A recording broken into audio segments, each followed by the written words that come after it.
Hello viewers, welcome back to my channel. Thumbnail আর title দেখে তো বুঝেই গেছেন আজকে আমি কোন গাছের ভিডিও করছি। ভিডিওটি প্রথম থেকে শেষ পর্যন্ত দেখার অনুরোধ রইল। এই গাছগুলি আমার ইয়োলো ল্যান্টানা গাছ। এর আর কিছু নাম আছে পুটুস, ছত্রা। ফুলগুলো খুব সুন্দর দেখতে হয়, কিন্তু এর পাতায় একটা ঝাঁঝালো গন্ধের জন্য অনেকে এই গাছ করতে চান না। তা আমার খুব সুন্দর লাগে ফুলগুলো, সেই জন্যই করা। এটা মেন গাছটা। আর এটার যে মাদার গাছ থেকে, মানে এটা মাদার, আর একটা গাছ আমি করেছিলাম কাটিং থেকে বানানো, সেটাও আমি দেখাচ্ছি। তা 1 মাস আগে এই গাছের পরিচর্যার ভিডিও আমি দিয়েছিলাম, বলেছিলাম যে আগামী দিনে এই গাছটা হচ্ছে চারা গাছ আমার কাটিং থেকে বানানো।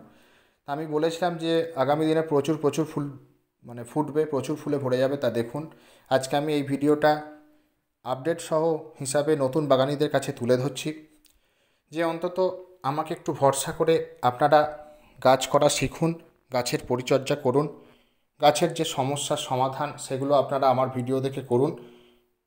অবশ্যই আপনারা উপকৃত হবেন। এই গাছগুলিকে এখন আমি কি খাবার দেব, কি করব, সেটা আমি দেখাচ্ছি। মাটিটাকে একটু হালকা খুঁড়ে নেবেন। যদি আগাছা থাকে আগাছা পরিষ্কার করে নেবেন। আমার এখন আগাছা নেই, পরিষ্কার করে নিয়েছি। মাটিটাকে আমি জাস্ট খুঁড়ে দিচ্ছি। এইবার আমি, পুরনো বাগানিরা যারা আমার চ্যানেল ফলো করেন তারা অবশ্যই জানেন যে যে এখন ফসফরাস আর পটাশিয়ামের চাহিদা গাছে থাকে। সেরাম জাতীয় খাবার আমাদের দিতে হবে। আমরা এখন একটা জৈবভাবে সার প্রস্তুত করব। প্রথমে নিচ্ছি, যেহেতু দুটো গাছ আছে, 2 চামচ শস্যের গুঁড়ো খোল নিচ্ছি। সাথে নিচ্ছি আমরা 2 চামচ হাড় গুঁড়ো, যেটা হচ্ছে বোন মিল। যেহেতু দুখানা গাছ সেই জন্যে 2 চামচ করেই নেব আমরা। সাথে আমরা নিচ্ছি 2 চামচ কলার খোসার ডাস্ট। আর মাটিটা ভালো রাখার জন্য আমরা, মাটিতে যাতে ক্ষতিকারক পোকা না জন্মায় সেই জন্য আমরা 2 চামচ নিম খোল মিশিয়ে নিচ্ছি। এই সারটাকে আমরা ভালো করে মিশিয়ে আমরা দুটো টবের মাটিতে হাফ হাফ করে দিয়ে দেব।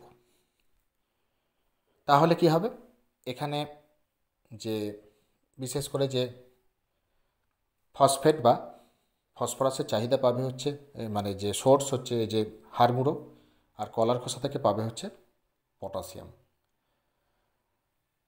দেখুন আমি ছড়িয়ে দিচ্ছি মাটিতে। আপনারাও ঠিক এইভাবেই আপনাদের যে ফুল আসছে বা ফুল আছে গাছে, সেই অবস্থাতে এই খাবারটা অবশ্যই আপনারা দিয়ে দেবেন। যারা রাসায়নিক দিতে চান তারা কি করবেন,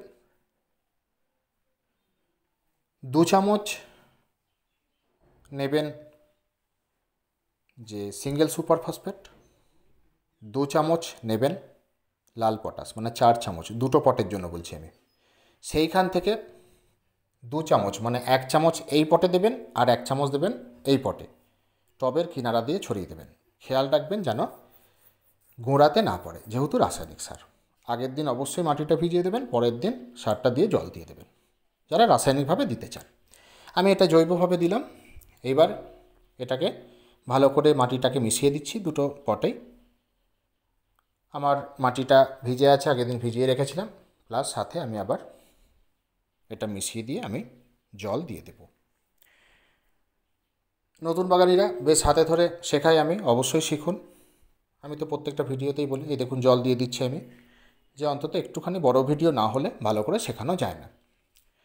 এতে কি হবে, এই যে যেসব কুঁড়িগুলো এসেছে সেগুলো খুব ভালো করে ফুটে যাবে, গাছে আরও প্রচুর প্রচুর ফুল ভরে যাবে। আরও ভালো রেজাল্ট পেতে আপনারা একটা কাজ করতে পারেন, যে এনপিকে 10-26-26 হাফ চামচ টবের কিনারা দিয়ে ছড়িয়ে দিতে পারেন। দুটো পটে এভাবে খেয়াল রাখবেন গোড়াতে যাতে না পড়ে। তাহলে কী হবে, ফুলের কালার খুব ভালো হবে, প্রচুর প্রচুর আরও ফুল ধরবে গাছে। এটা আপনারা করতে পারেন, প্লাস কুঁড়িগুলো খুব ভালো করে ফুটে যাবে। এটাই করবেন। আচ্ছা, ফুল সানলাইট দেবেন। খুব যখন টেম্পারেচার বাড়বে তখন যে দুপুরের রোদটা অ্যাভয়েড করবেন, দুপুরের সময় একটা কোনো শেডের জায়গায় রেখে দেবেন। আর জলটা ঠিক পরিমাণ মতো দেবেন। এখন যদি জল কম হয় তাহলে কি হবে, এই কুঁড়িগুলো ঠিকমতো ফুটবে না, কুঁড়ি ঝরে যাবে। আবার বেশি জল দিলেও সমস্যা, বেশি জল দিলেও আবার গাছে পাতা বোঝা হয়ে যাবে। জলটা ঠিকমতো করে বুঝে দেবেন। আচ্ছা, এই সময় কি হয়, মিলিবাগ আছে গাছে, সেই জন্য আমরা কি করব, 1 গ্রাম 1 লিটার জলে গুলে ভালো করে ঝাঁকিয়ে পাতাতে স্প্রে করব। পাতাতে এই দেখুন স্প্রে করে দিচ্ছি আমি। সাথে আরেকটা ওষুধ আপনারা রাখতে পারেন, কনফিডর। 1 ml 1 লিটার জলে গুলে ভালো করে ঝাঁকিয়ে পাতাতে স্প্রে করবেন। দুটো ওষুধই আপনারা 15 দিনে একবার করে ব্যবহার করতে পারেন। একবার কনফিডর দিলেন, তারপরে একবার একতারা দিলেন, এরম করতে পারেন। তাহলে কী হবে, আপনাদের বাগানে, আপনাদের গাছে মিলিবাগের আক্রমণ হবে না। এটুকু আমি বলে দিতে পারি। এইভাবেই আমি গাছ করি, আপনারাও করুন।